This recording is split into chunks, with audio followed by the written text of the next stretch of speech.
Hello everyone and welcome back, my Game Brigade friends and family. Welcome.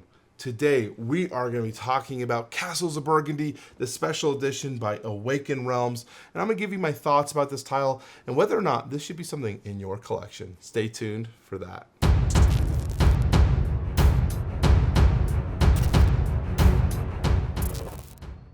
Okay, so as I said, we're going to be talking about Castles of Burgundy. I'm going to be talking about the game as a whole, and then we're going to also talk about some of these Deluxified components that are within this system, talk about the things I liked, maybe some things I didn't like. That way you guys can make the best decisions going forward if this is something that you might want in your collection. So overall, Castles of Burgundy, what is the game? What does it do? Well, this is a dice allocation game where you are going to be taking a limited amount of dice that you have access to and taking different actions to complete your duchy board to gain the most efficiency through your systems, scoring the most points, and hopefully having the most successful duchy of all the land. So how does that work? How do you do it? Well, first off, we're going to roll our dice. Whoever is the first player will also roll the white dice, and whatever number that is, you will place this tile here on the location that matches the white die. So now I've got two dice rolled. I've got a 4 and a 2. I'm able to take an action with these dice. There's several different types of actions that I can take. I can trade a dice in to gain 2 workers. I could sell a matching number. If I had a matching dice number, I could sell one of my trade goods. I don't have that right now, unfortunately. But if I wanted to, I could use a worker to reduce the number of this 4 to a 3, and then I could sell this and gain myself some victory points as well as a coin. Or I can utilize my dice to take advantage of what is on the board, purchasing something that might help me in the game. The way that works is you take the dice and you will match it to something that's on the board. So this is a 2, these are 1s, these are 3s, etc. And I can buy one of the tiles that are located here. On your board, you're going to have tiles that are available to be purchased, and you'll notice there are also die markers inside those locations. Those are what differentiate to say what number of die you need to place here. So what I'm going to do is I'm going to purchase this building. I'm going to place it into my key location. So after you buy a building, you don't build it right away. You place it down into your key location, and then I can use this 3 to place it right here, and then I would take advantage of its ability. That is the core of the game. After that, my turn will pass to the next player. We continue and we go. As a new round begins, these tiles will be placed out, and once the final one's done, you'll finish that round and you'll begin the next phase. You'll go through 5 different phases. There are 5 turns in a round, and there's obviously 5 rounds or phases, however you want to say it. And then scores will be calculated at the end of the game based on the duchy you've made, the victory points you've calculated through your animals, your monasteries, and all your buildings and whatnot. So that's the rough of the game. This is the special edition. This is one that I was really hyped for picking up and getting and adding to my collection because it adds a few things that make this game a little bit more accessible and more enjoyable for me to play. So let's talk about that. The first thing I really like is these tiles that are from the original game. These are bigger, more sturdier tiles than the original game.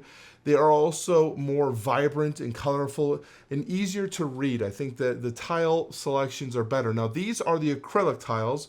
We'll talk about a con that is associated with them, but the cardboard tiles are also just as meaty and thick. Now, I've thrown away my cardboard tiles. I didn't need them anymore once I had these acrylic ones, so those are no longer available for me to show you an example of that. But they are still just as meaty, just as thick, and just as enjoyable to use. I just felt like they might be a little bit more broken downable because they're cardboard over acrylic. You also have these metal coins that are available to you. And who doesn't like metal coins where you can add them to your board and clank and clink and enjoy spending the money. I love the fruit-de-lis that is on here, adding more flavor to the game, giving you that Burgundy experience. If you don't know where Burgundy is, by the way, it's a location in France. It's where some of the best wines in the world are created. So the more you know. In fact, my family is from Burgundy. They still live there. So there you go. The more you know. Anyways, what else we have? We have these busts. You have these large player busts dictating each of the 4 player colors as they move around the board, collecting their points. They're easy to see who is at what position on the board and in terms of scoring, which is cool. I like that they're large.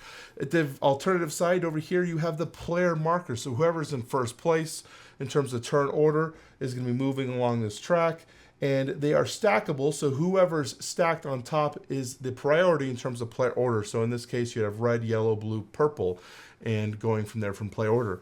But let's say if blue jumped, now they are on top of yellow and have priority for turn order. So that's cool. I like this easy system of use. But the coolest thing I like about this, I think the all-star of this game to make the accessibility and the best part of the game is the dual layer player board that we kind of talked about right here. The dual layer player board offers a multitude of features. One, it gives you a home to place your things. So you have your location for your shipping goods. I've got a location for my key storage for my buildings. I even have a location for my dice if I have the white dice from first player, or the dice I haven't spent, or the dice I have spent, to keep things easy to track. You got a location for your cash, the money. This could be a little bigger. Maybe they kept it that size because of the way the glue had to be structured. And you have a location for your workers. So everything is condensed and nicely kept. But the best part, obviously, is in the center, which is your duchy board, where you have your custom board that you can place in here, and they can be changed and different based on the one you want to play. What do I mean by that? Well, inside the storage solution, you have a wide variety of different duchy boards that you can slot in to play, and then you lock it in very geniusly if we wanted to. You have this honeycomb system, which once you place the duchy board in, you place it on whatever orientation you want to do, and then you lock it in with the honeycomb, and now you have a duchy board that doesn't slide around. So as I'm playing with things, well, they kind of slide around if I'm purposely trying to do it, but they don't really move. I really makes it so much easier to enjoy this game when your board is pretty much solid and you're not going to be knocking things around. Here I'm explaining that you don't do it, and I'm actually literally doing it. But I've never actually had a situation while I'm playing where that was an effect. And finally, one of the major contested issues was the miniatures. Now, I did not get the all-in miniatures when I backed this game. I even made several videos about the value and where I recommended people to back the game. And I went with the middle tier, which gave the playmat, the upgraded tiles, and just the sun-dropped castles. I still appreciate the sun-dropped castles. I think they're very gorgeous. But I didn't get the upgraded tiles that go around to make your cityscape fully 3D. In hindsight, am I happy with that? I think I'm okay with these acrylic tiles. But many of the people that I've played this game with have wanted that feeling, that really fully Deluxified feeling of having your entire cityscape being 3Dized and built out.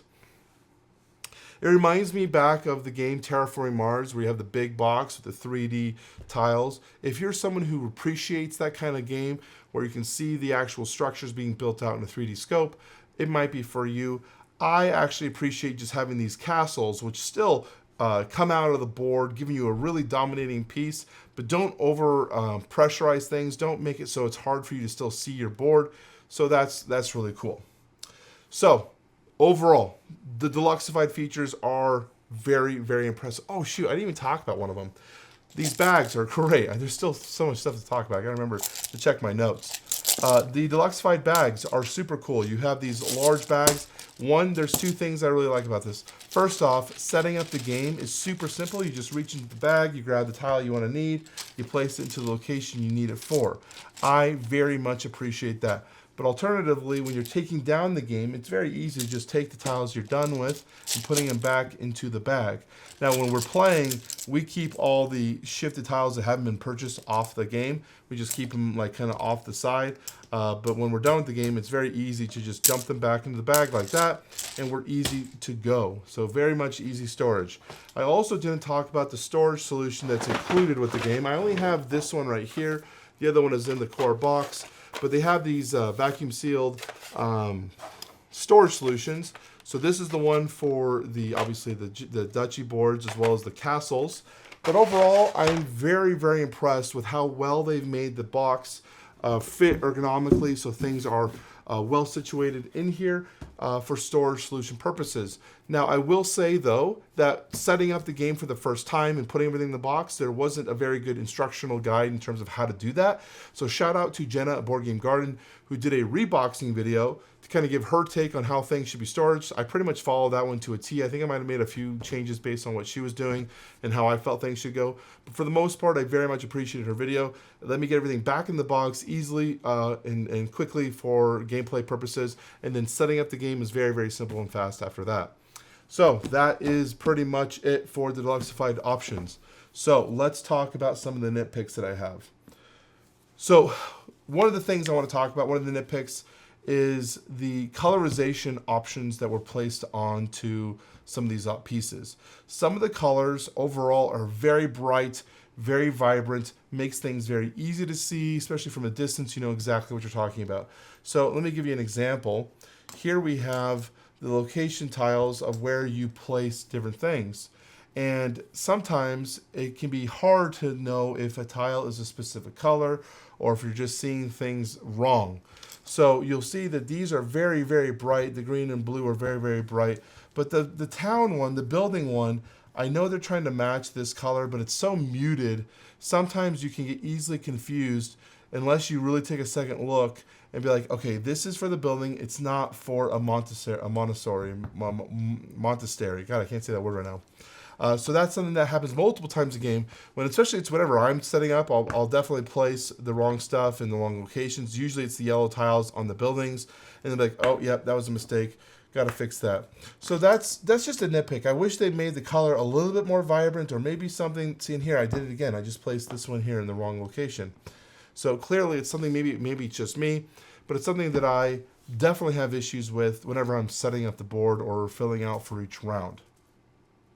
Another nitpick with these tiles, and this is not something that I personally have a nitpick with. This is something that people online have had massive nitpicks with.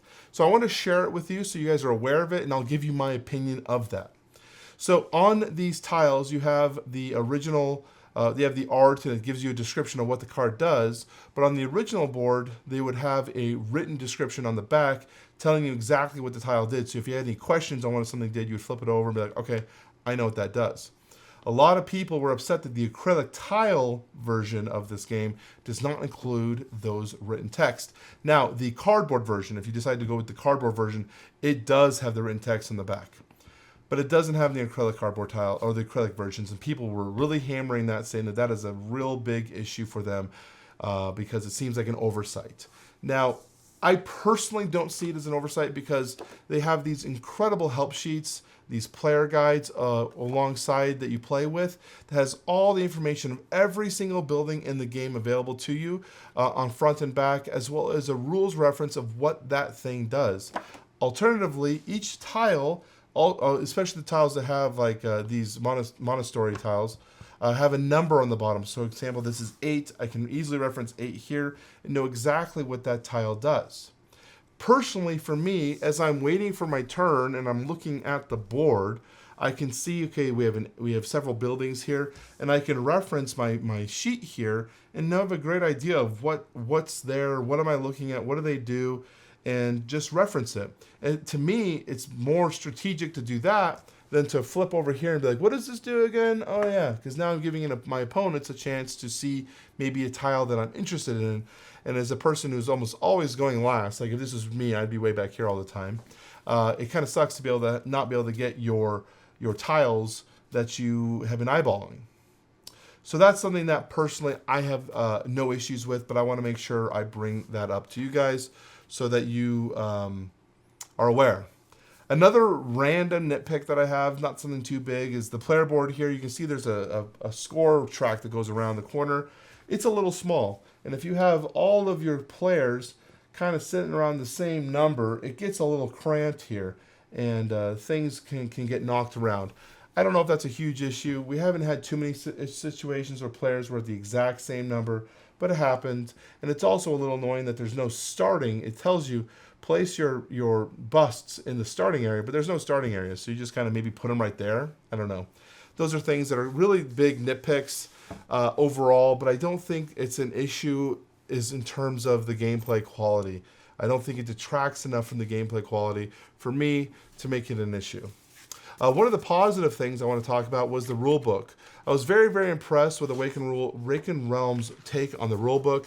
They have also additional information for all of the building types in here. So if you have any questions on an ability and want a little bit more information than what the help sheet might be telling you, you've got all of that located in here. It also has really good references to all of the different types of building types you can take advantage of, as well as the additional modules that you can add into the game for additional replayability. So I like that they've done a good job. Awakened Realms has had a real hard time sometimes figuring out the rule books and making things legible and readable, but I really very much appreciate how this was written and given us a chance to really see a quality rulebook explanation here. So you can see here we have some more of those modulars talking about some of the additional game modes that are available. So in terms of the value of this game, the next thing I want to talk about is the special edition includes all of the expansions that were brought up throughout the life of Castles of Burgundy, so that's a positive. It also includes a bonus, never released before, Vineyard expansion, which I have not yet tried. I'm very excited to eventually try that one, but I haven't tried it yet. But I hear it's a module that once you experience and add it to your collection, it's not one that you're going to get rid of. I am also excited to try some of these game modes that they have in here. We have this two-player mode where you have this increased duchy board, which is kind of cool to try out. You also have a solo variant. I'm not the biggest solo player, but they have a solo mode for you to play out as well. So these are cool things that are available, increasing the value of your experience overall. So what is my final thoughts of this game and would I recommend it? There are two differential things I want to talk about when I bring up this aspect. First, the game itself. Castles of Burgundy is a game that I think should be in everyone's collection. I think it's a really well-made game. I think it's a great option to have in your collection. It's a game I think most gamers should experience that are in this hobby, that are in this kind of world that we find ourselves in. I think it's a very, very good game. So I want to differentiate this review a little bit and talk about the special edition on top of that as a feature to your collection, because there's a cost prohibitive action when you're looking at the special edition. So the score that I'm going to assess today will be the experience I've had with the special edition as an overall. And I will talk about the differences that I would also look at when you're deciding what you want to do. Castles of Burgundy is an expensive game. We know that. You could buy the original base game for about $20 on Amazon right now. I think to collect the special edition that was released a few years ago, it's like $50 out there right now. And I think this guy is maybe hard to find around $149. So there's a different price jump up there. So I understand that. But overall, my experience with the special edition has been nothing but positive. I very much have enjoyed the game. It gives new life. It breathes new life into Castles of Burgundy, a game that has some of the ugliest art, but wonderful gameplay from the original series. And that was something that was hard to get by sometimes, was how ugly the game was to look at. This gives you something that's pleasant and palatable to the eye, but you have to understand there is a cost associated with that. My overall experience in the experience that I will rate this is going to be a 9.1. That is a monster score for Game Brigade scoring. If you don't know, my scoring is a tiered system from 10 to 1, but the higher you get, the more there is range in that scoring. So 9.1 is a monster score. I think this is an incredible game, and I'm very happy to have it in my collection. There are things I would like to have seen, just those minor nitpicks that could make this experience a little bit more enjoyable. And overall, Euros aren't my most enjoyable gameplay, which probably brings that score down to that lower 9s. But overall, I think this is an incredible game. If you guys enjoyed this review and my impressions of the special edition, leave me a comment down below. Let me know what you think. I'd love to hear your thoughts and opinions on this one. My name is Brian. I will talk to you very soon.